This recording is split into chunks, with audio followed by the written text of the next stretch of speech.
Hello and happy Wednesday. Today we're going to be talking about relationships and sexuality.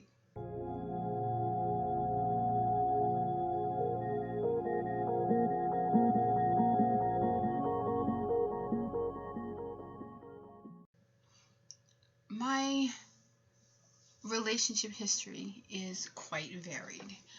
Um, I am what I consider to be sapiosexual, which is finding a person's intelligence attractive instead of a person's body attractive. I don't really pay attention to the physical aspect of a person because I know that can change anytime. A person's physical body changes over time. That's the nature of being human. I mean, what I'm going through right now, what JR is going through, has been going through for the past few years, is a very big example of that. Your physical body changes, your hair color changes, your hairstyle changes. You lose weight, you gain weight. You could get cancer and have to have breast removed. You could get into an accident and have an arm or leg removed. But that doesn't change who you are as a person. And that is what I have always felt. That is the way that I've always looked at things. My quote, or my what I've lived by most of my life, I've always said it matters more to me what's between somebody's ears than what's between their legs. That is just how I've always been. I don't base my life and who I choose to be with on the physicality of who that person is or what that person can do physically. I base it on what they can do mentally, who they are mentally, because to me that is so much more important than who a person is so much more important than what they look like or what they have between their legs. And that's how I've been for most of my life. I've had relationships with men. I've had relationships with women. I was in one relationship for 9.5 years with my most previous ex. We were together for 9.5 years, and she was a woman. The relationship before that, which led to the birth of my son, I was actually in a relationship with a man and a woman. Like I said, I have a varied history of relationships, but every relationship that I've had has led to a growth for me in learning the types of people that I want to be with. And my husband right now, the man that I have finally married, this is my first, and I have said my only marriage. JR and I have made it a point we're going to work things out. We have both made a promise and a vow to each other when we got married that no matter what happens, we will work it out. We will find a way to work on our relationship. We work on our relationship every single day. I have friends on different social medias who are always talking about when a big holiday comes up, what'd your husband do? What'd your husband do? Like, to me, it's not as important what they do on a huge holiday as to what they do every single day. JR has been so wonderful for me when have had to have surgery. Right after we got married in July of last year, I had to have a precancerous lesion removed from a very sensitive area. And he was there. The way our relationship has always worked, I take care of the house and he takes care of everything else. I do the cooking and cleaning, and when I had to have surgery, and like I said, it was in a sensitive area, and he stepped up, he did laundry, he cooked for the house, he made sure that everything was clean in the house. When he had questions where things went here or there, he would come and ask me, or when I started to heal, he would have me come and sit like in a kitchen chair so that I could be in there and if he had questions, I could help and I could be more involved. And he really helped me um, recover. He is a really huge support for me. And I've learned over years and years that that was the kind of relationship that I wanted. He and I talk about everything, even when it's uncomfortable, even when we don't agree. We talk about everything. Communication to us is the most important thing.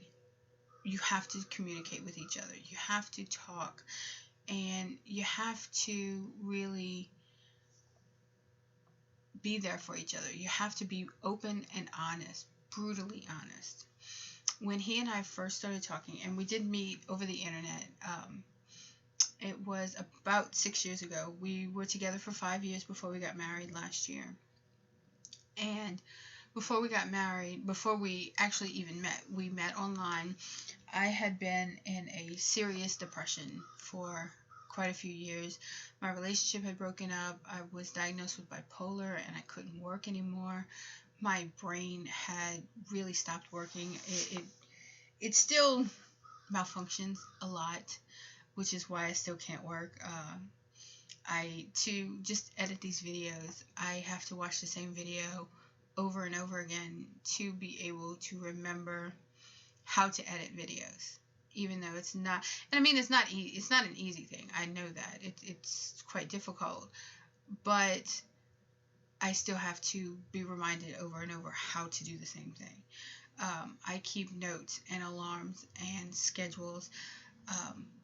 My and JR's schedule is combined so that he can see my schedule on the phone. So when I make appointments, I always tag him and my son. It goes to both of their calendars as well, so that they know when I have appointments. They do the same thing. We all keep the same schedule, so we know they can remind me if I have an appointment, if I forget to do something, because my memory's not great. I think at last count, I have 12 different alarms on my phone for reminders of things that I have to do during the day, whether it be eat, whether it's taking medicine, whether it's walking, going for a walk, all these different things during the day. I have all kinds of alarms. And JR is one that is very, very good about reminding me to do those things. But our relationship has been so great that he really steps up when I can't. And when right now with him, he's quitting smoking. I've been trying my best to not stress him out, to not antagonize him too much, because I know how difficult it is. I try to be as supportive as I possibly can. When he went through the weight loss surgery 4 years ago, I made a point of making sure that he was counting his calories and made sure that I would help him with the journey. I cook food, I cook his food. I went to all the dietitian appointments with him so that I knew exactly what he could and couldn't eat, which has really helped me with my surgery this time. But I made a point of helping him and supporting him and making sure to constantly reassure him that he could do what he needed to do, and he did.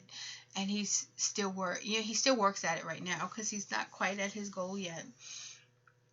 But when he and I first met, like I said, I was in a severe depression. The doctors that I had been seeing, which were not great doctors, the psychiatrists, they were medicating me, keeping me very heavily medicated. But I was still depressed. I was sleeping all the time. I just didn't want to do anything. I barely got up to take showers. I was in a serious depression. And when he and I first started talking online, I didn't tell him what I was going through at that moment, but I told him if we were going to get into a relationship, it would have to be something that was honest. And I started to bring out basically tell him about all of my faults, all of my negatives. And I told him, I will tell you about my negatives, and if you can handle my negatives, then you can see the positives. And that's kind of how, since my last relationship, how I decided at that time that was how I was going to do things. I was not playing games anymore. If someone didn't like I was going to put my worst foot forward. I was not putting my best foot forward. I was putting my worst foot forward. And if someone couldn't handle that, then that was going to be it. And he stepped up. He embraced it, and he said, "Okay, I'll do the same thing." And he went through all of his negative qualities, and he told me about the bad things in his life and the things that he's done. And we were very honest with each other, and it really made me decide that he was the person I wanted to be with, just because he was willing to do that, and he was willing to accept all of my negative qualities, because I have quite a few. And one thing I've learned over the years is we all have the negative qualities. We just tend to put forward our best traits first, and then our negative. But we don't know if that person that we're falling for is going to be able to handle the negativity that we have in our lives.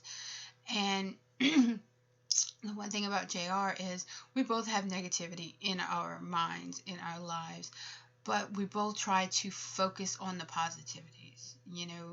We address the negative, but then we embrace the positive. So that's kind of what I wanted to talk about for today. I would love if someone, or if anyone had any questions, or if you have any topics for me to talk about, any questions for me to talk about. I would really appreciate any comments, anything really any advice that you have for me, for us. Any topics you want me to talk about, any topics you want JR to talk about, or for us to discuss together on our Sunday videos. Anything like that would be appreciative, because we are still starting this channel and searching for things to talk about. We have a lot of opinions, we have a lot of knowledge about things, but finding a topic for us to settle on and put together is what we've been struggling with. So any help that anyone can give us. If you like this video, please like down below. You can share. If you have any comments for me, good, bad, negative, I welcome all of it. And I also would love if you would subscribe, stick around, see what's gonna come up in the next video. I'll be posting every Wednesday, just me. JR will be posting every Friday, just him. And then on Mondays, we'll be posting a video of us discussing things together. Him and I together talking about different subjects. Any subject you would want us to talk about. We are open for any discussions. Any discussions you want to start in comments. We have no problems with that as well. We don't like bullies. We don't want any bullies. You will be blocked if you start to become a bully. But we tend to be a little tolerant, and we'll discuss something. If we think of it as a bully, we'll talk it out first before we take any drastic actions. But we do like having discussions. Our channel is JK a lot. We kid around a lot, but we also discuss a lot. And we welcome any criticism. We welcome any discussions. So please leave a comment, like, share, and subscribe. And I will see you in my next video. Have a good day.